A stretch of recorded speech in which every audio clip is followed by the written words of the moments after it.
Donc, je suis Damien Bonnet, je suis le chef de service de cardiologie pédiatrique et congénitale à l'hôpital Necker Enfants Malades.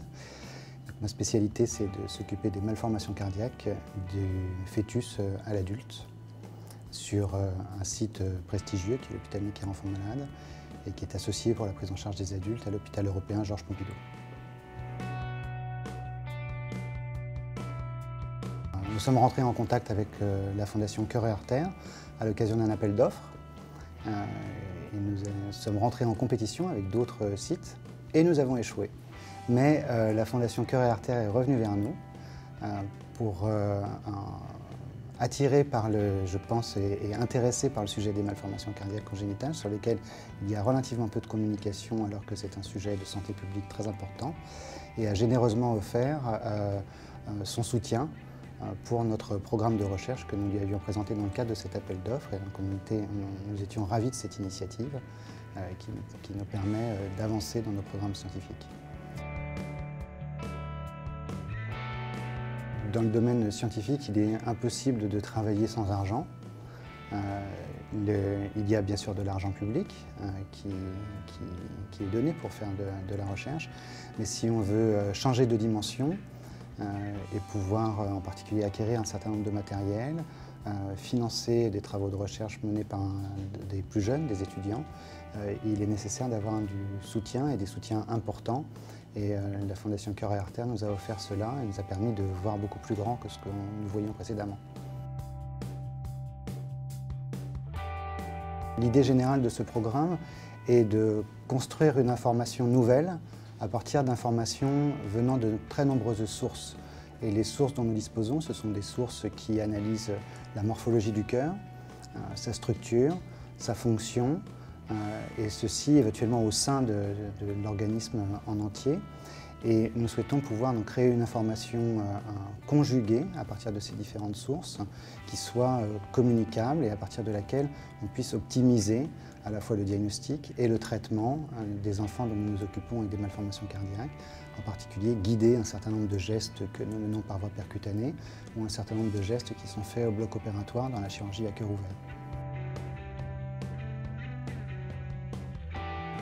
Donc, effectivement, les malformations cardiaques, c'est un problème très important et qui est très méconnu. Un enfant sur 100 naît avec une malformation cardiaque. Alors, il est vrai que la moitié d'entre elles sont des malformations simples, mais l'autre moitié sont des malformations plus compliquées qui vont nécessiter d'intervenir, éventuellement chirurgicalement. Aujourd'hui, on estime qu'il y a environ 300 à 400 000 personnes qui vivent en France avec des malformations cardiaques et autant d'enfants que d'adultes. Autant d'enfants que d'adultes, c'est la marque du succès, puisque jusqu'au milieu des années 90, les enfants constituaient la majorité de la population de patients ayant une malformation cardiaque congénitale et vivants.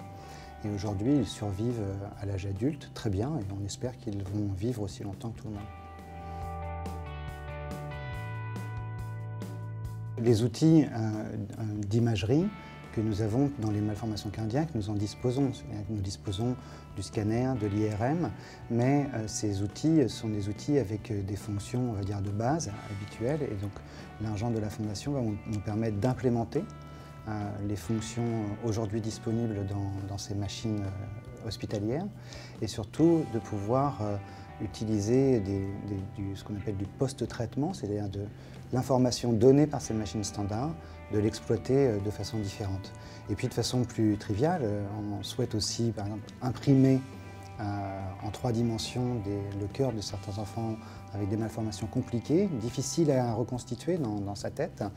Et donc une imprimante tridimensionnelle de dernière génération permettant d'imprimer dans des structures molles qui puissent ressembler à du tissu, ça vaut plusieurs dizaines de milliers d'euros.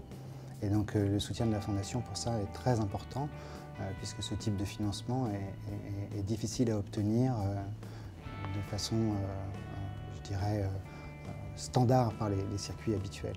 Et donc c'est un don généreux pour ça et qui va nous permettre d'aller très vite justement dans le perfectionnement de nos outils et leur développement.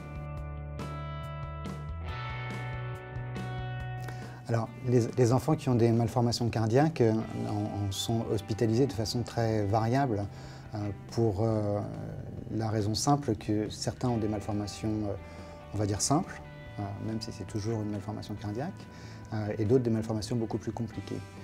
D'une façon générale, le séjour des enfants dépend aussi de leur âge.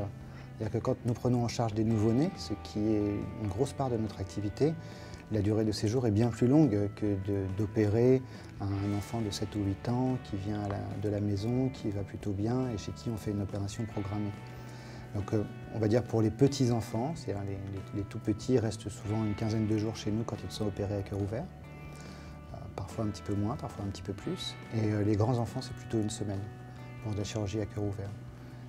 Les enfants se remettent très vite et contrairement aux adultes,